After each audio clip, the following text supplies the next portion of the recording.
Accounts check of traffic earnings. As per revised Indian Railways Accounts Code, Vol. 2. 1. The revenues of railways accrue mostly from the transport of passengers and goods traffic and are realized through the booking points located at stations, goods sheds, private freight terminals, container depots, out agencies, non-rail heads BRS and UTS terminals, private sidings, and non-government, NGR, lines, SPV lines etc. where the transactions originate and are brought to account. In addition to revenue from transport of passenger and goods traffic, railway revenue also accrues from other sundry sources like parking contracts, publicity rights, award of right-of-way etc. 2.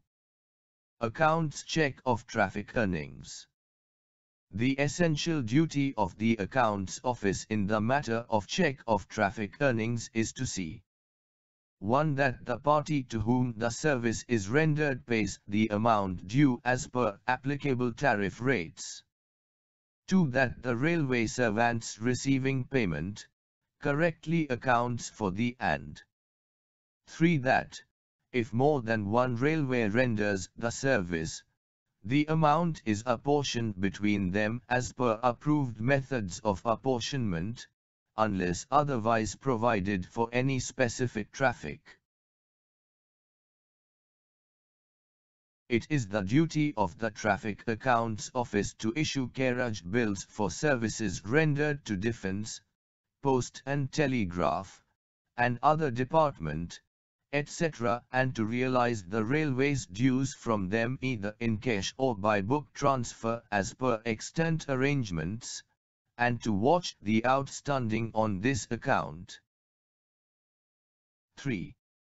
It is also the duty of the Accounts Office to see that the rates and fares prescribed by the Railway Administration from time to time for the various classes of traffic are within the maxima and minima fixed by the President. 4. Apportionment of earnings between railways. The earnings from the traffic carried over two or more railways are to be shared among them even though only one railway actually receives the money. The apportionment is made on the methodology indicated in the chapters dealing with each kind of traffic. Apportionment of earnings, for traffic carried over more than one railway, is be carried out through the Centralized Apportionment system. The detailed apportionment matrix of outward and inward shares pertaining to each railway is thus determined for adjustment of apportioned shares by railways. 5. Settlement of through traffic transaction. In case of through traffic, even though the traffic is carried by more than one railway, a single voucher for the traffic is issued by the station from which the traffic originates.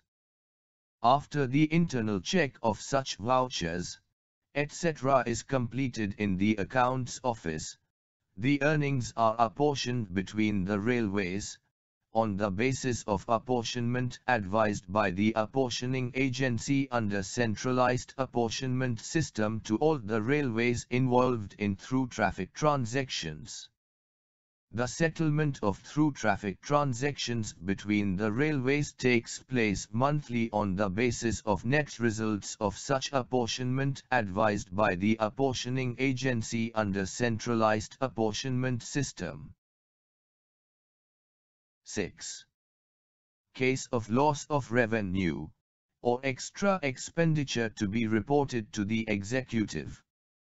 In case where it is noticed in the course of internal check that owing to any reason the railway is losing revenue or is being put to extra expenditure, it is the duty of the authority exercising the check to bring the matter to the notice of the Executive or Worked Lines Contract Agreement signing authority. The work, so far as the traffic earnings are concerned, should be performed by the Traffic Accounts Office. 7. Period for completion of traffic accounts. The period for the completion of accounts and for the settlement, among railways, of, through, traffic transactions, is the complete calendar month. To enable the checking work to be distributed evenly throughout the month, certain station returns are required to be submitted by stations at stated intervals during the month. It is imperative that the work of the check of station returns remains up to date. Deficiencies noticed during check of returns are communicated to stations through error sheets. Failure in issuing timely error sheets, A 2802, against stations or timely claims against other railways and government department results in the claim becoming time-barred and statistical compilations being delayed, which needs to be strictly avoided. 8. Traveling inspectors of station accounts. The check exercised by the Accounts Office is largely limited to an examination and comparison of the vouchers, accounts and returns sent by stations. To render it more complete and to verify that the accounts and returns submitted by the stations to the Accounts Office represent the actual state of affairs at the stations, a complement of staff designated as traveling inspectors of station accounts is attached to the Accounts Office under the charge of an accounts officer. The traveling inspector of station accounts will inspect the initial records maintained at the stations in accordance with the instructions contained in Chapter 23 and Chapter 17, except that the scope of their inspection will be mainly confined to the earnings of the railway. Regarding electronic data maintained in various IT applications, TIA will verify various reports MIS generated from such data. The records at the field are also counter-checked verified vis-a-vis data available in various computerized systems. The TIA shall also check the various aspects of potential earnings loss and suggest the same to the TA office for further advice action. 9. Some checks in respect of certain station returns, apportionment of earnings between the railways, as also compilation of certain statistical returns has been computerized.